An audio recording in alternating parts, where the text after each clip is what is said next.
I was working in the office when my coworker suddenly sent me a message asking for help. The thing is, he's been dead for 2 weeks.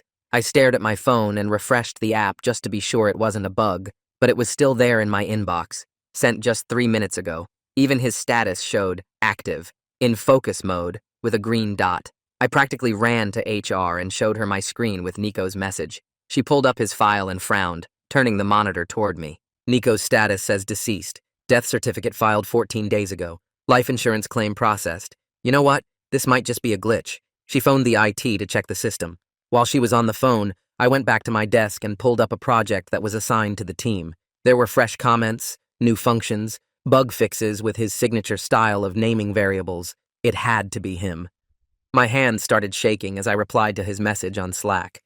"Dude, what's going on? Aren't you dead?" He replied instantly. "I am. Just forget I spoke to you." His status went offline after that, but I couldn't let it go. He had a family, a successful career, even a promotion right before the accident. He wasn't the type to run. So after work, I drove straight to Nico's house and asked to speak with his wife. She answered the door with red eyes and tissues in hand and invited me in.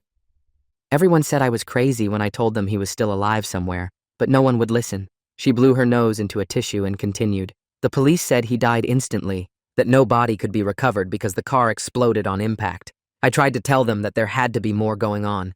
That same week, Nico had been weirdly agitated. He kept checking the windows, the locks on our doors. I asked her if he'd said anything about work.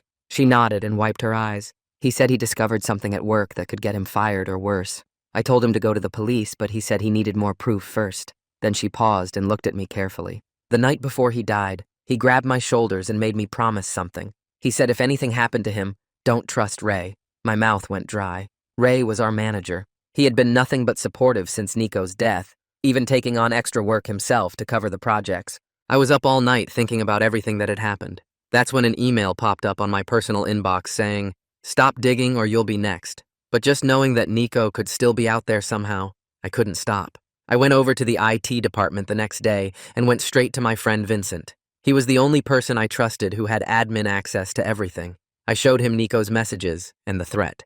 "Will you help me? We just need enough evidence to go to the police and reopen the case." Vincent locked his office door and began accessing Nico's work email account together. There, we found cryptic exchanges between him and Ray from the week before the car crash. Nico had warned Ray, "I'm going to report this to the CEO if you don't explain. Now."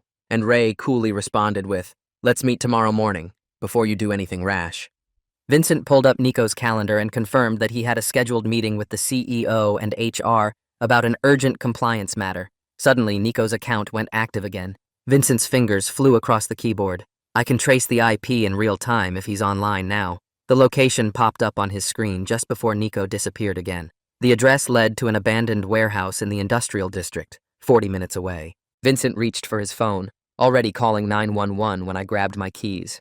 "Give them the location. I'll head there first myself." The warehouse looked like it hadn't been used in years. Broken windows, rusted doors, weeds growing through the concrete. I found a broken window and saw Nico on the other side, chained to a desk with 3 monitors in front of him. He looked exhausted, unshaven, wearing the same clothes from weeks ago. I quickly pulled out my phone, snapping pictures while I looked around for the entrance. Just then, the door slammed open and Ray walked in carrying a gun and a duffel bag stuffed with cash. "Project's done. Time to clean up loose ends." He pulled back the safety. Nico's voice was hoarse. "You promised you'd let me go when I finished everything. What about my daughter?" Ray laughed. "Oh, you believe that? Can't have witnesses to embezzlement, Nico. You should have minded your own business." I accidentally knocked over a trash can trying to get a better view just before the trigger was pulled. Ray spun around and pointed the gun at me, shaking his head. "Seriously? I left you a warning. Doesn't anybody read these days?" That's when we heard the sirens. Ray looked at the window, then at Nico, then at me. "You sly son of a beach." He stuffed the rest of his money in a bag and booked it just as the police burst through the door. The officers started to chase him when Nico screamed at the top of his lungs. "Wait! My daughter, please!" He pointed to one of the monitors showing a video feed of a teenage girl at dance class being watched from a distance. The police split up. They tracked down the daughter and arrested the accomplice, but Ray escaped. But 2 hours after giving our statements, our phone buzzed. A Slack message from Ray appeared with a video attached. My wife and Nico's wife were tied up, crying with duct tape covering their mouths. "Miss me? One last project. 48 hours. No police this time. I knew I had a decision to make. I played the video again with my hands shaking so bad I almost dropped my phone. Both wives were sitting on a concrete floor with their hands tied behind their backs and duct tape across their mouths. My wife's eyes were red and puffy from crying, and Nico's wife looked terrified. Ray's voice came through cold and flat as he explained exactly what he needed: an audit purging script that would wipe backup logs from 3 specific servers and replace them with clean copies. He gave me 48 hours and said if I contacted police again, he would disappear with both of them forever. My hands were still shaking, but something weird happened in my brain, where everything suddenly got really clear and focused. I couldn't give Ray what he wanted because that would destroy all the evidence against him, but I also couldn't just do nothing while he held our wives hostage. I pulled up Vincent's number and called him right away. He answered on the second ring, and I could hear the stress in his voice when he asked if I was okay. I told him we needed to meet somewhere away from the office where nobody could hear us. He suggested a coffee shop 3 blocks away from work that was usually pretty empty in the afternoon. I drove there in about 10 minutes and found Vincent already sitting at a corner table looking pale and scared. When I sat down across from him, he leaned forward and asked what was going on. I pulled out my phone and showed him the video without saying anything. His face went white as he watched it, and his jaw muscles got really tight. He watched it twice, then looked up at me and said we were calling the police no matter what Ray threatened. I wanted to agree, but I was worried Ray might be watching our phones or computers somehow. Before we did anything else, I needed to test if he was monitoring my communications. I opened Slack on my phone and typed out a careful message to Nico, asking if he was okay and if he needed anything. Vincent watched me type it and understood what I was doing. The message showed as delivered, but Nico didn't read it right away. We sat there staring at my phone for what felt like forever, but was probably only 5 minutes. Then Nico's status changed to active, and he read the message. His response came through with just one word: trapped. My stomach dropped because that meant Ray probably had Nico under surveillance too, or maybe even had him somewhere else. My phone buzzed in my hand, and a new message from Ray popped up. This one was way more detailed than before. He listed specific server names that matched our company's backup system. He included protocols for accessing the audit logs and exact procedures for replacing them with clean versions. The level of detail made me feel sick, because these weren't things I could fake my way through without serious technical help. Ray had clearly thought this through very carefully and knew exactly what he needed. I showed Vincent the message and he read it twice, then looked at me with worried eyes.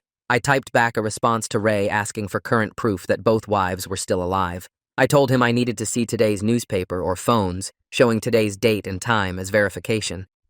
My fingers were steady as I typed, but Vincent must have noticed my hands trembling because he reached across the table and squeezed my shoulder. Ray responded faster than I expected. Within 15 minutes, he sent another video.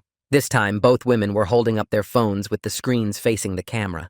I could clearly see today's date and the current time displayed on both screens. Ray's text message came right after the video warning that any police involvement meant he would disappear with them forever and we would never find them. The relief of knowing they were alive crashed into a new wave of terror about making the wrong choice. Vincent and I looked at each other across the table, and he said we had to call the police anyway, because we couldn't do this alone. I agreed, and we got up and left the coffee shop. We walked for about 20 minutes until we reached a park 2 miles away from the office. Vincent pulled out his personal phone instead of his work phone and dialed 911. When the dispatcher answered, he asked to be transferred to major crimes. The dispatcher sounded skeptical and asked what this was regarding. Vincent explained we had information about corporate embezzlement and kidnapping with a ticking deadline. The dispatcher's tone changed immediately, and she said she was transferring us. We waited on hold for maybe 2 minutes. Then a detective picked up and identified himself. Vincent explained the basic situation while I stood next to him listening. The detective asked us to stay where we were and said someone would meet us within the hour. 3 hours later, we were sitting in an unmarked police car parked outside a closed library. Detective Colin Hall sat in the driver's seat and listened to everything without interrupting once. I showed him both videos from Ray and the technical demands message. Vincent explained about finding Nico in the warehouse and Ray's embezzlement scheme. Detective Hall stayed calm the whole time, and when we finished talking, he laid out a plan. He said we would cooperate in a controlled way that kept us safe while building a case against Ray. His calm, professional manner made me feel like maybe we could actually survive this whole thing. Detective Hall made a phone call, and 20 minutes later, another car pulled up. A woman got out and walked over to us. Detective Hall introduced her as Cameron Pitts and said she was a cyber specialist. Cameron got in the back seat with Vincent and me, and immediately started asking technical questions about our company's systems. She understood everything way better than I expected. She asked about our backup protocols and audit logging systems, and Vincent answered most of her questions. Then Cameron explained her plan. We could build a dummy script that would look completely functional to Ray, but would actually contain hidden trackers. The script wouldn't destroy any real audit trails, but it would trace back to wherever Ray executed it from. She said we could preserve all the evidence while making Ray think he was getting what he wanted. Detective Hall asked how long it would take to build something like that. Cameron looked at me and Vincent and said if we worked together we could have a preliminary version ready in 12 hours. That would buy us time while she embedded forensic hooks into the code. I felt like I could breathe normally again for the first time since seeing Ray's video. The plan felt solid and real, but the weight of knowing 2 lives depended on my technical skills sat heavy in my chest, and I knew the next 12 hours would be the hardest work I had ever done. Detective Hall pulled out his phone and started dialing before I could even process what was happening next. He put the call on speaker and waited while it rang 3 times before Nico's wife picked up. Her voice sounded tired and wary when she answered. Detective Hall introduced himself and explained we needed to talk about a situation involving her husband and her safety. I heard her breath catch, and she asked if Nico was hurt. Detective Hall kept his tone calm and professional as he laid out the basics without revealing too much over an unsecured line. He told her that Nico was safe for now, but that Ray had made threats, and she needed to follow specific safety protocols immediately. Her voice cracked when she responded, and I could hear her trying not to cry. She asked what kind of threats, and Detective Hall explained that Ray had taken hostages to force cooperation and that her family might be targeted next. She went quiet for several seconds, and I thought maybe the call had dropped, but then she spoke again, asking what she needed to do. Detective Hall gave her clear instructions to pack a bag for herself and her daughter, leave the house within 30 minutes, and go to a specific address he would text her where officers would be waiting. She agreed without hesitation and said she would grab her daughter from a friend's house on the way. Detective Hall thanked her for her cooperation and reminded her not to tell anyone where she was going or why. After he hung up, I felt a small measure of relief that at least Nico's family would be protected, even if everything else went wrong. Detective Hall turned to me and said it was time to make sure my own wife understood the danger too. My hands felt cold as I pulled out my phone and scrolled to her contact. We had set up a code phrase years ago after watching too many spy movies one weekend, laughing about how ridiculous it was that we would ever need something like that. The phrase was simple and completely random, which made it perfect. I was supposed to say something about checking the attic for old photo albums. She would respond with a comment about finding grandmother's recipe box. If either of us deviated from the script, it meant we were in trouble or being monitored. I hit the call button, and she answered on the second ring, sounding cheerful and normal. I forced my voice to stay casual as I asked if she remembered where we stored those old photo albums, the ones from before we got married. There was a pause that lasted maybe 2 seconds, but felt like an eternity. Then she responded perfectly, asking if I meant the ones near grandmother's recipe box. My chest loosened slightly, and I told her yes, exactly those ones, and that I needed her to do me a favor without asking questions right now. Her tone shifted immediately to serious, and she said she understood.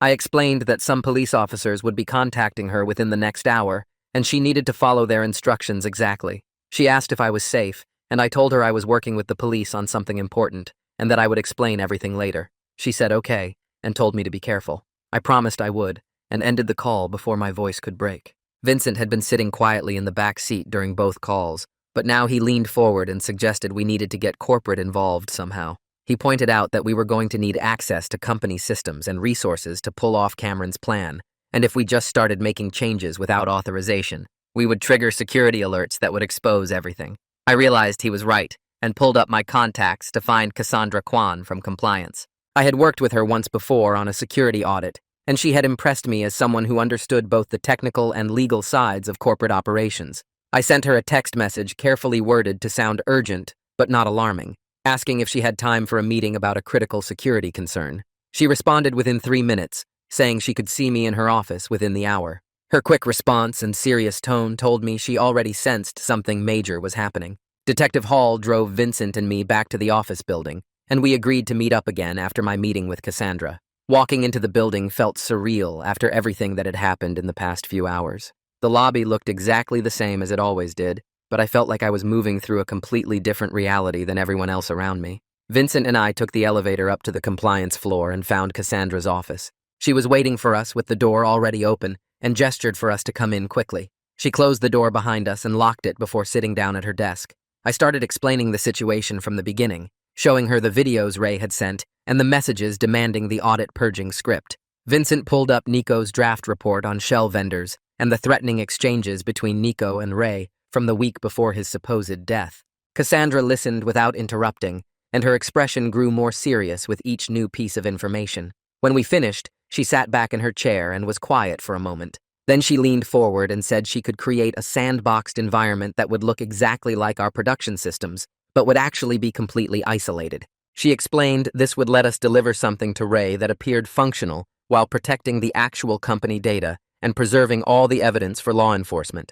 Her quick understanding and immediate willingness to help, despite the potential liability to the company, made me trust her completely. She started pulling up technical documentation and making notes about what systems we would need to replicate. My phone buzzed with a new message, and my stomach dropped when I saw it was from Ray. He was demanding to know why I was taking so long on what should be a simple script and asking if I was having second thoughts about cooperating.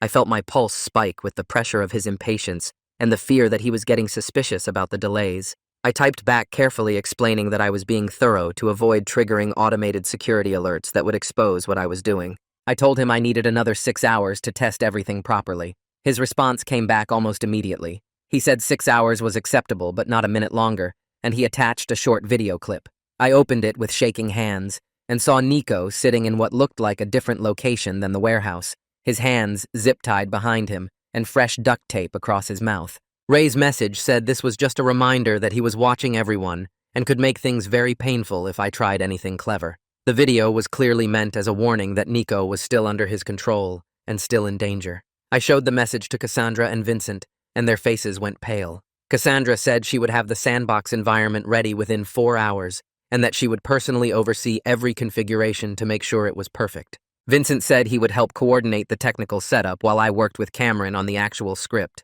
We split up to start working, and I headed back down to meet with Detective Hall and Cameron. They were set up in a conference room that Detective Hall had somehow gotten access to, with Cameron's laptop connected to multiple external monitors. She had already started building the framework for the decoy script and was working through the forensic beacon code.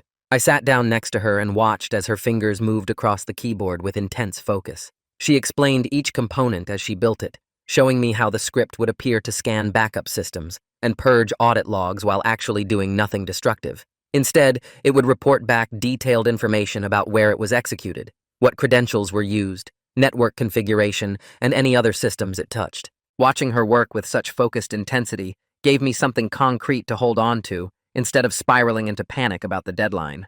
Hours passed in a blur of code and testing. Cassandra sent updates about the sandbox environment configuration, and Vincent coordinated with her IT team to make sure everything looked authentic. Around midnight, Cameron leaned back from her laptop and announced the script was ready for initial testing. We ran it through several scenarios in a completely isolated test environment, and it performed exactly as intended. The fake audit purge looked completely convincing, while the forensic beacons transmitted everything back to Cameron's monitoring systems. Detective Hall made phone calls coordinating with other officers and legal teams. At some point, Vincent came back into the conference room carrying food he had picked up from a 24-hour diner, and we ate quickly without really tasting anything. My exhaustion was so complete I could barely keep my eyes open, but the adrenaline and fear kept me functional. Vincent pulled up Nico's email account again to review everything we had, and that's when he found something we had missed before. Buried in Nico's drafts folder was a detailed financial anomalies report he had apparently been working on but never sent. Vincent opened the attachments, and we found a comprehensive list of shell vendors complete with addresses, fake tax identification numbers, and transaction patterns going back 2 years. The scope of Ray's embezzlement scheme was so much bigger than we had realized. The numbers added up to easily hundreds of thousands of dollars, siphoned through fake vendors and falsified expense reports. I felt sick looking at the evidence of just how long Ray had been stealing and how carefully he had covered his tracks. Detective Hall reviewed the vendor list and immediately started making calls. He contacted an on-call judge and explained the situation, requesting emergency subpoenas for 2 of the vendor accounts that showed the largest recent transfers. The legal process moved faster than I expected, probably because the kidnapping charges gave everything extra urgency. Detective Hall's phone rang an hour later, and he answered with a terse greeting. His expression shifted to something like satisfaction as he listened, and then he thanked whoever was on the other end. He hung up and turned to us saying the warrants had come through and financial investigators were already pulling records. I felt a surge of hope that we were building a real case against Ray, not just stalling and hoping for the best. The evidence was piling up, and even if something went wrong with the hostage situation, we had enough to put Ray away for a long time. But that thought immediately made me feel guilty, because the priority had to be getting both wives back safely, not just building a legal case. Ray sent another message 2 hours later demanding proof the script actually worked before he'd accept any final delivery. I set up a screen sharing session from Cassandra's isolated sandbox environment and called him using the burner number Detective Hall had cleared for monitored communication. Ray answered on the second ring, and I walked him through connecting to my shared screen, while Cameron watched from another room with her forensic tools running in the background. My hands stayed completely steady on the keyboard as I opened the script and started narrating what each section supposedly did, pointing out the backup scan routines and the log replacement functions. Ray watched in silence as I executed the demo against Cassandra's fake production environment, and the script appeared to systematically identify audit files and mark them for deletion. The sandbox showed exactly what we wanted Ray to see, a convincing simulation of his embezzlement evidence disappearing, while the real audit trail remained completely untouched on actual company servers. I kept my voice calm and technical as I explained each step, making sure Ray understood the script's capabilities without revealing that everything he was seeing was carefully controlled theater. Cameron sent me a quick text confirming her monitoring systems were capturing everything from Ray's connection without triggering any alerts on his end. The demo ran for about 12 minutes before I closed the session and asked Ray if he had any technical questions about the implementation. His voice came through the phone sounding less hostile than before, almost relieved, and he made a strange comment about how others were waiting for this to be finished and he couldn't afford any more delays. The phrase sent ice through my whole body because it clearly suggested Ray wasn't working alone or was under pressure from someone else involved in the scheme. I ended the call professionally and immediately looked at Vincent, who had been listening on speaker, and we both had the same worried expression, because this conspiracy was apparently bigger than just one manager stealing money. Detective Hall came into the room right after I hung up and asked what Ray had meant by others, and I admitted I had no idea, but it made the whole situation feel more dangerous. Cameron called my cell about 10 minutes later with urgent news that her forensic tools had picked up a new IP address from Ray's side during the screen share, something that hadn't appeared in any of our previous traces. She explained the location traced to somewhere near a community center on the east side of town, about 15 minutes from the office. Detective Hall immediately grabbed his radio and started coordinating with a plainclothes surveillance team to check out the location without alerting anyone to police presence. He pulled up a map on his laptop and marked the community center's address while making calls to position officers in the area. I sat there feeling this weird mix of progress and fear, because every new piece of information brought us closer to finding the hostages, but also revealed how carefully Ray had planned everything. The surveillance team reported back within 20 minutes that they had eyes on the community center and identified a man sitting in a dark sedan in the parking lot. Detective Hall put the call on speaker so we could all hear the updates in real time as the officers described the suspect's appearance and ran his license plate. My anger flared hot and sharp when the plate came back registered to Jace Westbrook, the accomplice who had been arrested at the warehouse for watching Nico's daughter. One of the officers confirmed through binoculars that Jace was definitely watching the community center's main entrance where a dance class was currently in session. Detective Hall pulled up Nico's family information and verified that his daughter attended dance classes at that exact location on Tuesday and Thursday evenings. The realization that these people were actively threatening a kid made me want to drive over there myself and drag Jace out of that car, but Detective Hall kept his hand on my shoulder and told me to stay calm. He asked for my input on whether to arrest Jace immediately to protect Nico's daughter or maintain surveillance to avoid alerting Ray that we were onto his network.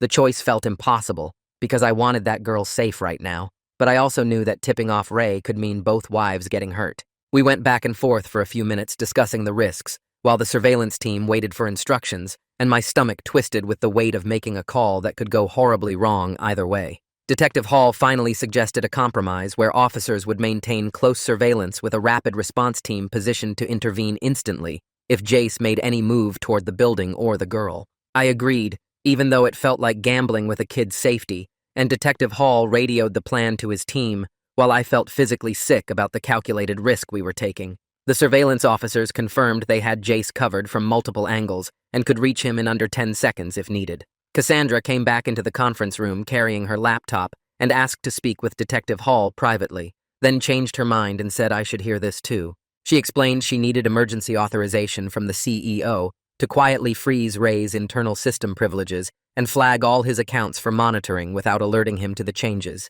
Corporate legal was apparently very nervous about liability and wanted every single action documented perfectly to protect the company from potential lawsuits. Her warning added another layer of pressure to an already impossible situation, because now I had to worry about corporate politics on top of everything else. Detective Hall assured her that everything we were doing had proper legal authorization and oversight, and he offered to have prosecutors contact the company's legal team directly. Cassandra nodded, but looked stressed as she explained the CEO was in meetings all afternoon, and she might not get approval for several hours. I delivered Ray the time-locked build about an hour later, uploading it to a secure transfer site and sending him the access credentials. The build was configured to only execute during a specific 4-hour window the next morning, which I explained to Ray as necessary to avoid conflicting with scheduled system maintenance windows. Ray questioned the restriction at first, suspicious about why I was adding limitations, but I walked him through the technical reasoning about backup schedules and monitoring systems. He eventually accepted the explanation and confirmed he would test the build during the designated window. Cameron used the extra time to coordinate with her forensic team and set up additional monitoring tools that would capture every detail of the script's execution and trace the callback to Ray's location. Ray sent another video right at the 24-hour mark, exactly on schedule, like he was making sure we understood he was serious about his deadline. Both wives looked more exhausted and frightened than in the previous video, their eyes red and faces pale. Ray's voice came through clear and cold as he repeated that I had exactly 12 hours left to deliver the final working build with no restrictions or time locks. The deadline pressure made it hard to think straight, and I realized I hadn't actually slept in over 30 hours. My eyes burned and my hands shook slightly as I watched the video again, trying to see any clues about where they were being held. Vincent admitted he was scared about losing his job and maybe facing criminal charges for helping me access systems we weren't supposed to touch. His voice cracked a little as he talked about his mortgage and his kids, and how he couldn't afford to be unemployed or in legal trouble. I was completely honest with him about the risks, and told him he could step back now, that I wouldn't blame him for protecting himself and his family. Vincent shook his head and said we were seeing this through together, that he couldn't live with himself if he walked away and something happened to those women. His loyalty meant everything to me in that moment, even though I felt guilty about dragging him into such a dangerous situation. Cassandra pulled me aside right after that conversation to warn me that corporate legal wanted to frame this entire situation as a rogue actor narrative that would protect the company's reputation. She urged me to document everything I did with precise detail and keep copies of all communications and authorizations. Her warning made me frustrated because I cared way more about saving lives than managing corporate spin or protecting some company's public image. But I also understood she was trying to help me protect myself from potential legal problems later. So I thanked her and promised to keep detailed records of everything. The next morning, Cameron called me into a small conference room where she had 3 monitors set up showing spreadsheets and maps. She pulled up Nico's shell vendor report on one screen and Ray's expense reimbursement records on another screen. Her fingers moved fast across the keyboard as she highlighted addresses in yellow. 4 of the vendor cities matched exactly with trips Ray had claimed for business conferences. She zoomed in on the dates, and my stomach dropped when I saw the fund transfers happened within 24 hours of each expense claim. The pattern was so obvious, it felt like we were finally building something solid that prosecutors could use. Cameron printed out the correlation charts and said this was the kind of evidence that juries understood because it showed clear intent and planning. I felt a weird mix of hope and terror, because even as we built the case, the clock kept ticking toward Ray's deadline. My phone buzzed with an urgent text from Detective Hall, saying there was a situation at the community center. I drove there as fast as I could and found 3 patrol cars blocking the parking lot entrance. Detective Hall met me near the tennis courts and explained that Jace had apparently noticed the surveillance team. I watched officers running toward the far end of the lot where Jace had abandoned his car. The foot chase lasted maybe 90 seconds before 2 officers tackled him near the dumpsters behind the building. My immediate reaction was pure adrenaline-spiked fear that Ray would somehow find out his accomplice got arrested and hurt the hostages. Detective Hall must have seen the panic on my face because he grabbed my shoulder and said they would control the information flow completely. No media, no public records, nothing that would tip off Ray before we were ready. I tried to slow my breathing and trust that they knew what they were doing. 2 hours later, I sat in an observation room watching Detective Hall interrogate Jace through a one-way mirror. Jace looked like he was about to throw up. His hands shook as he wiped sweat off his forehead. Detective Hall stayed calm and methodical, laying out the charges Jace was facing, including kidnapping and conspiracy. Jace broke down within 15 minutes. He admitted Ray paid him $5,000 to watch Nico's daughter and report her location twice a day. His voice cracked as he insisted he never touched the kid and didn't know where the wives were being held. Jace was clearly terrified and not the mastermind type. He kept saying Ray told him it was just surveillance for a custody dispute. Detective Hall pressed him about the hostages, but Jace swore he only knew about the daughter surveillance job. I felt frustrated that we couldn't get the location directly, but at least we had someone talking. Detective Hall asked Jace if he had any way to contact Ray. Jace nodded, and his voice shook as he said Ray gave him a burner phone number for daily check-ins. He pulled out his own phone with trembling hands and showed Detective Hall the contact saved as a random string of numbers. Jace begged for leniency, saying he had a kid of his own and couldn't go to prison. Detective Hall's expression shifted slightly, and I could tell he thought this phone number was valuable, even if Jace couldn't give us the hostage location. Detective Hall stepped out of the interrogation room and immediately called Cameron to start tracing the burner number. I felt a small surge of momentum, like maybe we were finally getting somewhere despite how scared Jace looked and how little he actually knew about Ray's full operation. Cameron worked some kind of legal magic to get what she called a pen register trap and trace order approved by a judge in under an hour. She explained it would let her capture metadata from Ray's burner number without actually alerting him that we were monitoring it. I sat next to her in the police tech room watching lines of data scroll across her screen. Within 2 hours, she identified a pattern of calls originating near a storage unit complex on the industrial side of town. She pulled up a map and circled the area in red. The lead felt solid, and my exhausted brain latched onto the hope that we were getting close to finding where Ray was hiding. Cameron said the call pattern showed someone making regular check-ins from that general area at the same times each day. Detective Hall started making calls to get a search warrant for the storage facility. My phone lit up with a new message from Ray, asking why Jace hadn't checked in on schedule. I stared at the screen, feeling my pulse spike. Ray's message had a suspicious edge to it, like he sensed something was wrong. I forced myself to stay calm and typed back a lie about Jace mentioning he was switching to new communication protocols for security reasons. I hit send and hoped it would buy us a few more hours before Ray realized his accomplice was sitting in a police interrogation room. Detective Hall read my response over my shoulder and nodded approval. The waiting felt horrible. Every minute that passed without Ray responding made me more anxious that he would figure out what happened and do something terrible to the hostages. Finally, my phone buzzed with Ray's response saying he understood and would wait for the new contact method. I exhaled hard and felt like we dodged a bullet, at least temporarily. Cassandra showed up at the police station around midnight carrying a hard drive case. She looked as tired as I felt.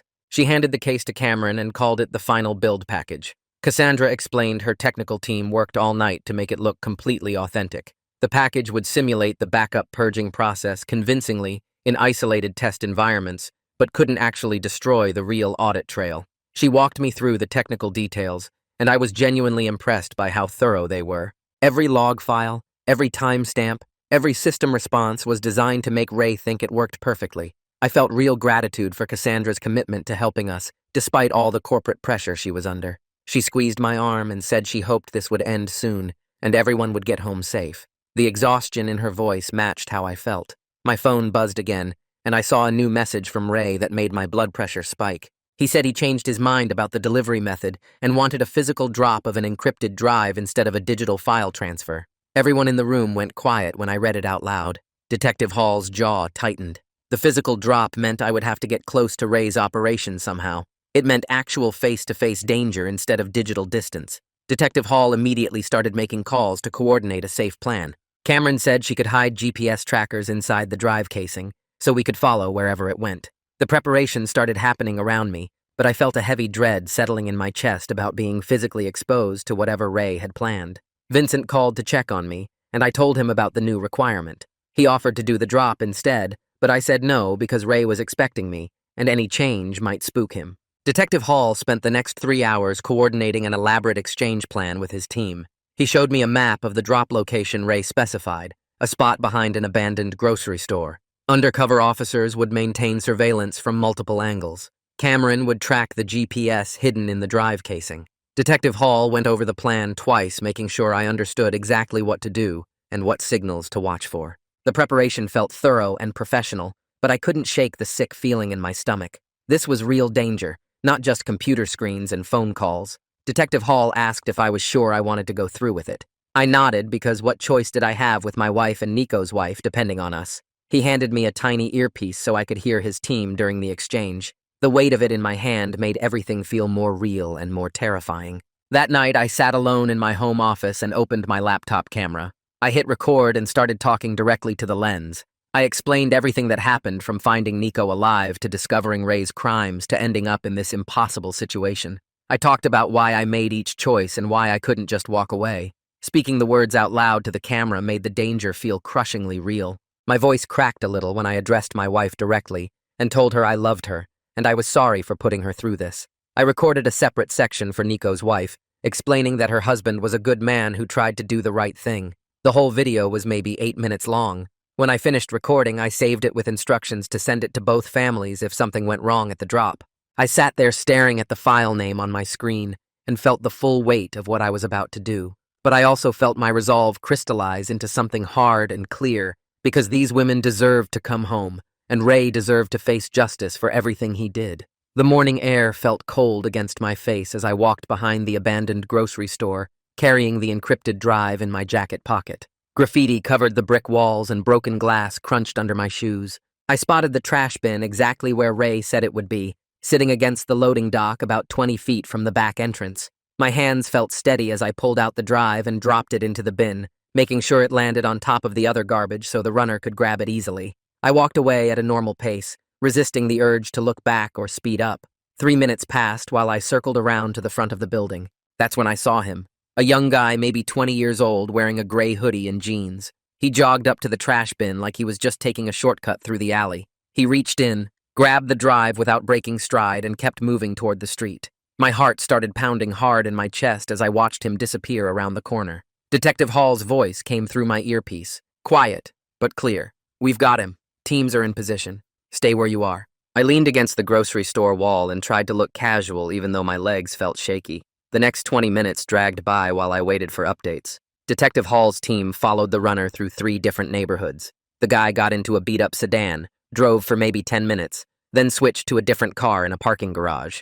Cameron's voice crackled through the radio saying the GPS tracker was still sending signals. The surveillance teams had to rotate positions constantly to avoid being spotted. I could hear the tension in everyone's voices as they coordinated movements. The runner made another vehicle change at a strip mall, this time getting into a white van. Detective Hall muttered something about Ray being extremely careful with his handoffs. The whole operation felt like it was balanced on a knife edge. One wrong move and the runner would know he was followed.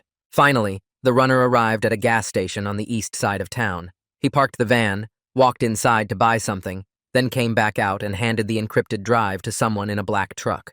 The new person drove off immediately. Cameron confirmed the GPS was still transmitting, and the new vehicle was heading toward the industrial district. I sat down on the curb and put my head in my hands, feeling the weight of everything pressing down on me. Detective Hall told me to go home and wait for updates. The waiting turned out to be worse than the actual drop. 2 hours later, Cameron called my cell phone directly. Her voice sounded excited in a way I hadn't heard before. She told me the decoy script had executed in a test environment somewhere. Ray, or someone working for him, had actually run the code to verify it worked. The execution triggered her forensic callbacks exactly like she planned. She explained that the callbacks gave her new data about the testing location and network configuration. I asked what that meant in normal person language. She said it meant they now knew Ray was using a server farm about 15 miles outside the city, and they could trace the specific machine that ran the test. The breakthrough felt huge, even though I only half understood the technical details. Detective Hall called me 10 minutes after Cameron did.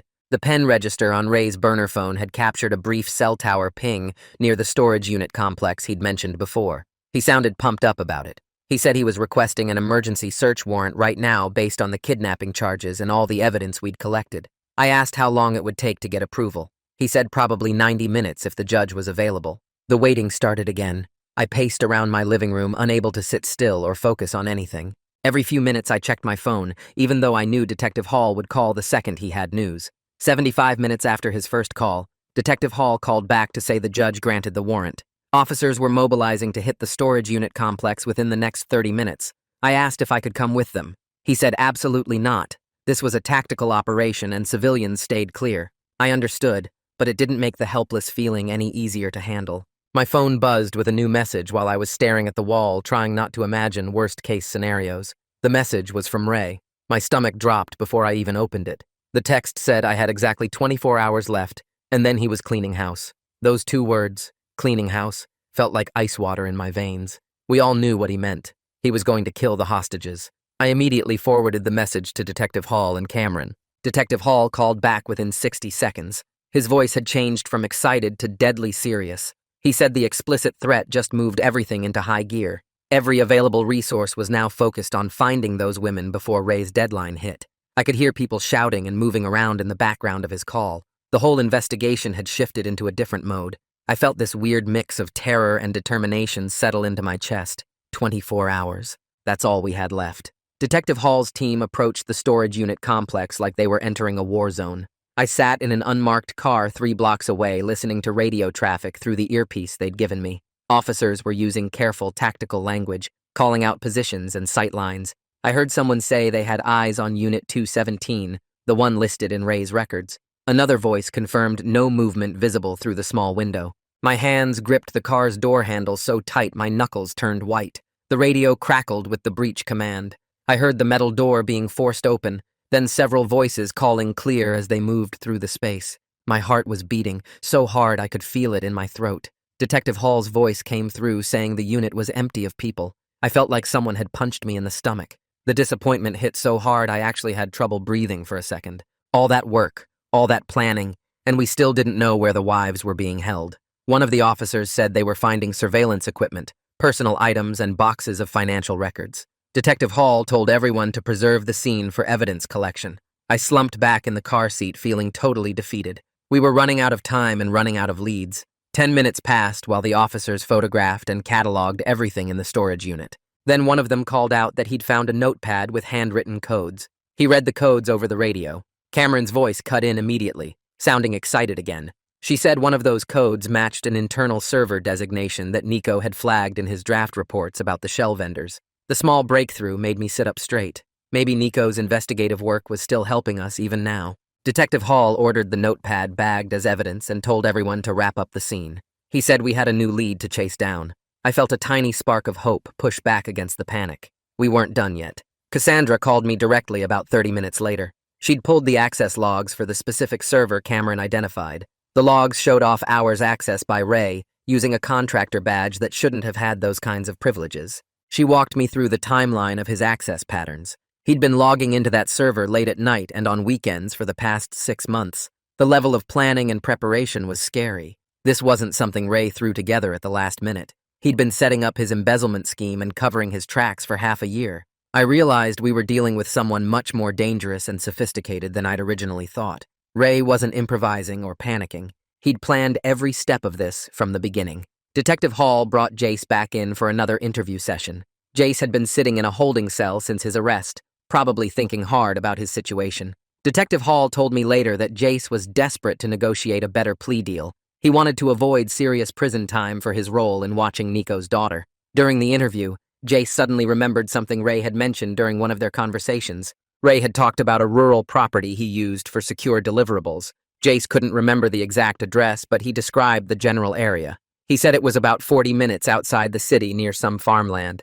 Ray had mentioned it was quiet and private, perfect for handling sensitive work. Detective Hall's eyes apparently lit up when Jace provided those details. Finally, we had something concrete to work with, an actual location to investigate instead of just digital breadcrumbs and financial records. Detective Hall immediately started pulling property records for the area Jace described. I felt the momentum shifting again. We were getting closer. Detective Hall gathered everyone in a conference room and laid out a map of the rural area Jace had described. He pointed to several properties that matched the general location and explained his 2-part plan. His team would prepare a tactical response to hit the most likely property, while I made contact with Ray to force him into a mistake.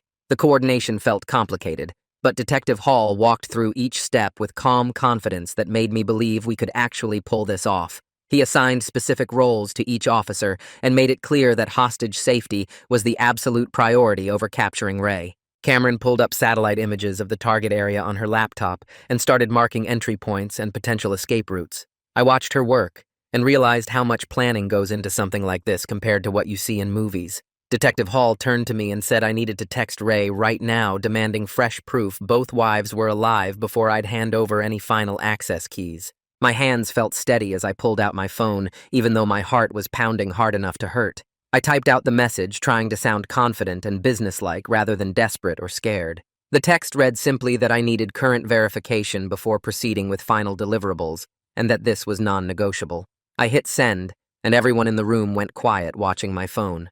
Ray responded in less than 3 minutes, which surprised me. The message contained a photo of both wives sitting against a concrete wall with their hands still bound, but the duct tape removed from their mouths. They each held up a phone displaying today's date and the current timestamp.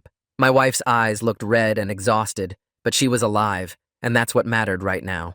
Nico's wife had a bruise on her cheek that made my stomach clench with anger. I showed the photo to Detective Hall, who immediately forwarded it to Cameron. She opened the image file on her computer and started running it through some kind of analysis software I didn't understand.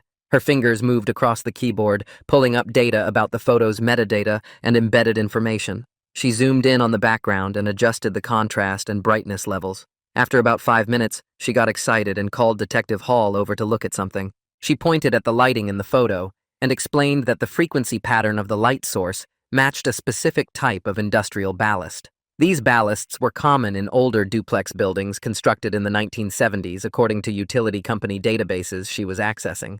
The technical details sounded almost like magic to me, but I'd learned to trust Cameron's nerdy expertise completely over the past 2 days. She cross-referenced the lighting analysis with Jace's description of the rural area and started pulling up utility company records. She filtered for properties that used cash payment systems and had no official tenant history in the database. The search narrowed down to 3 possible locations. Detective Hall studied each property's details and eliminated 2 based on their proximity to main roads and neighbors. The remaining property was a rental duplex about 45 minutes outside the city near farmland, exactly like Jace had described. Everything suddenly clicked into place, and the room felt electric with focused energy. Detective Hall grabbed his radio and started coordinating the tactical response team.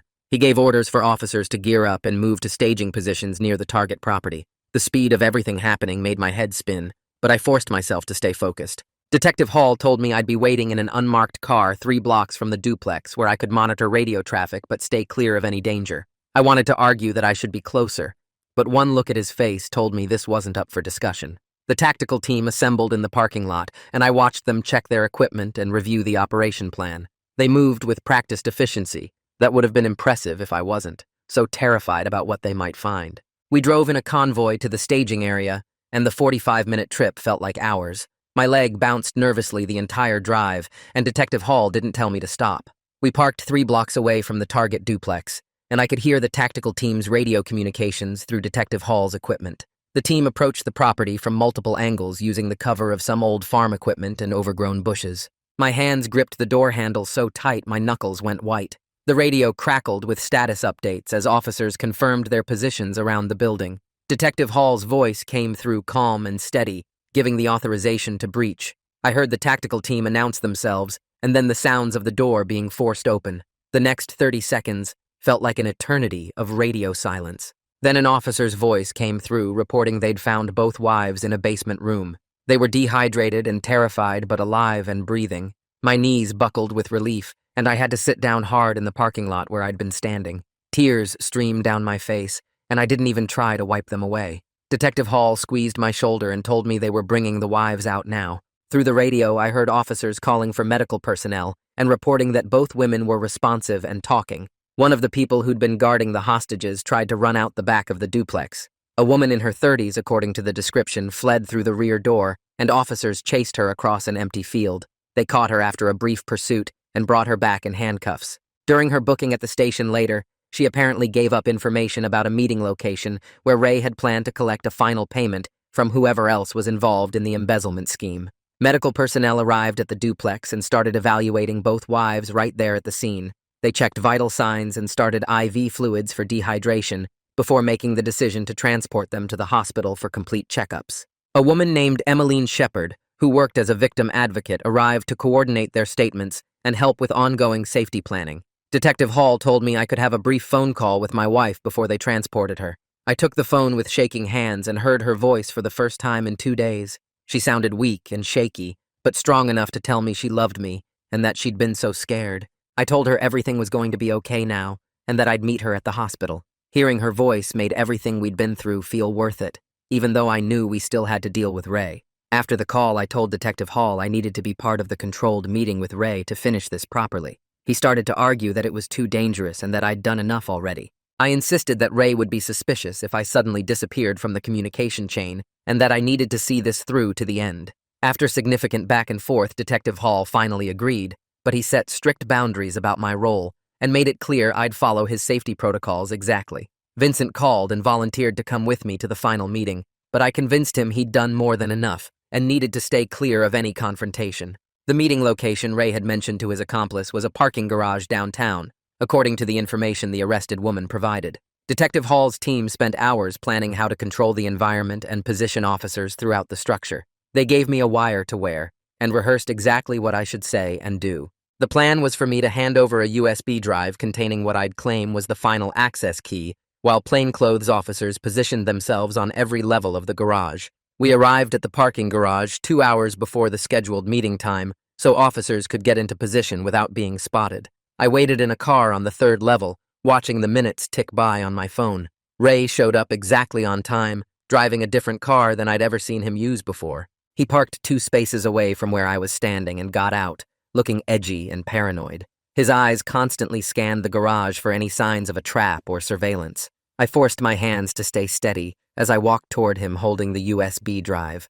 My heart raced, but I kept my expression neutral and businesslike. Ray demanded to see the drive first before any conversation, and I handed it over without argument. He pulled out a laptop from his car and plugged the USB drive into the port to verify the contents. Cameron's tracer software immediately activated and pinged his exact location to every officer in the area. Ray's face changed as he stared at his laptop screen, and I saw the moment he realized something was wrong.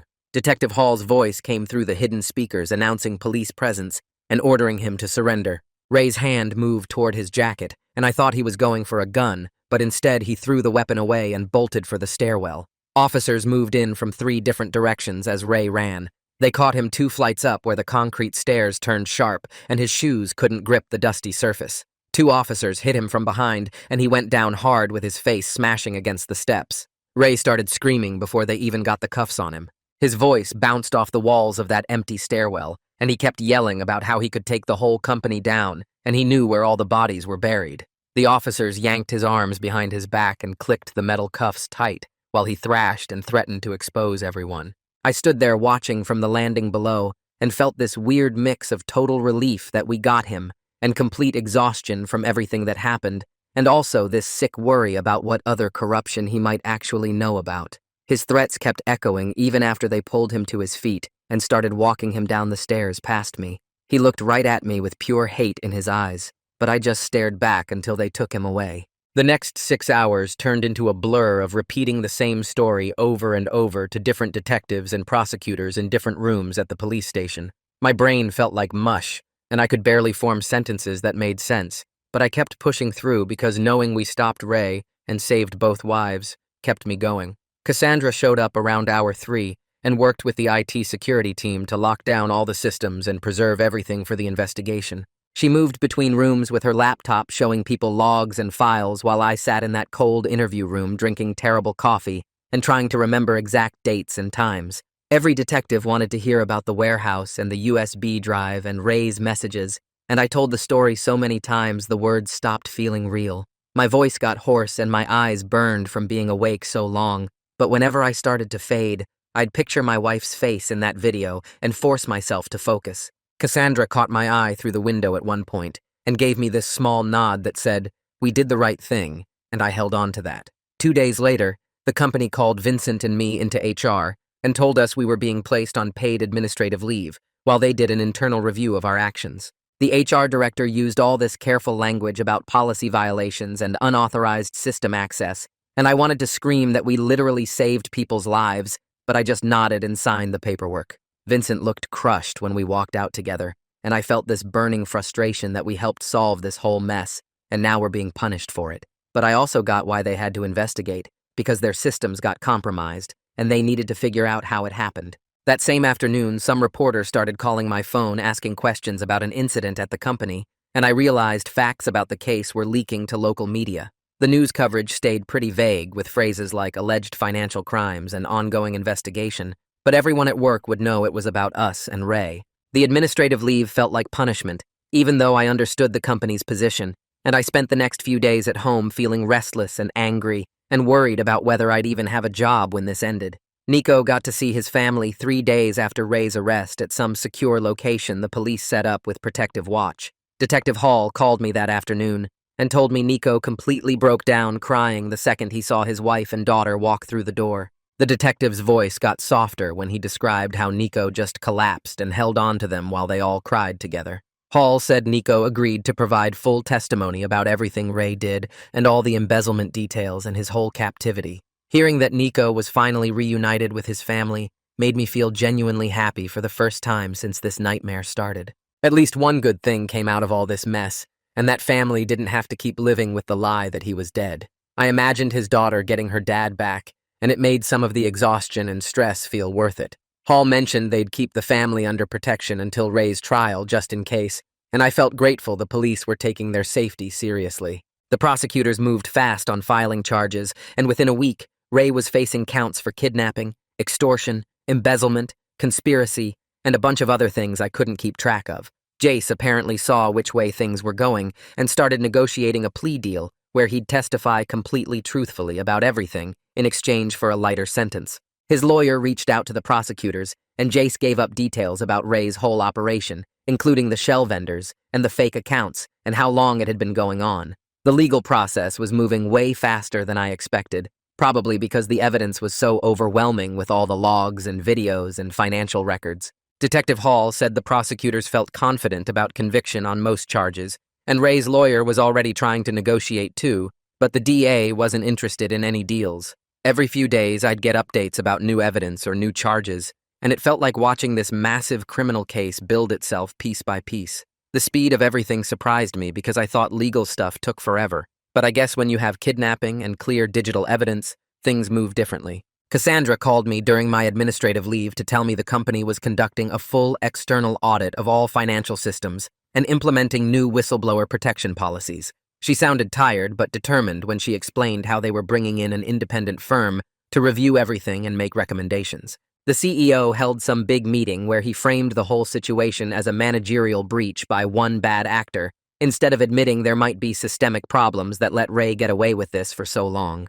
That corporate spin bothered me because it felt like they were protecting their reputation instead of taking real responsibility, but I was too exhausted to fight about how they controlled the narrative. Cassandra promised the reforms would be real and meaningful, even if the public messaging was sanitized, and I chose to believe her because she'd proven herself trustworthy through everything. The company also announced they were cooperating fully with law enforcement and conducting their own investigation, which at least sounded better than trying to cover things up. I just hoped the external audit would actually find problems and force changes instead of being some rubber stamp exercise. 2 weeks after they arrested Ray, I drove over to Nico's house and we sat on his back porch drinking beer and talking about everything that happened. The afternoon sun felt warm and normal, and almost strange after all the chaos and fear. Nico told me his daughter was having nightmares about being watched, and his wife jumped at unexpected sounds, and he could see how the trauma was affecting them. I admitted I was having trouble sleeping too, and kept checking my phone obsessively, and felt paranoid about people following me. We both acknowledged the cost of stepping up when it mattered, and how our families would be dealing with this for a long time.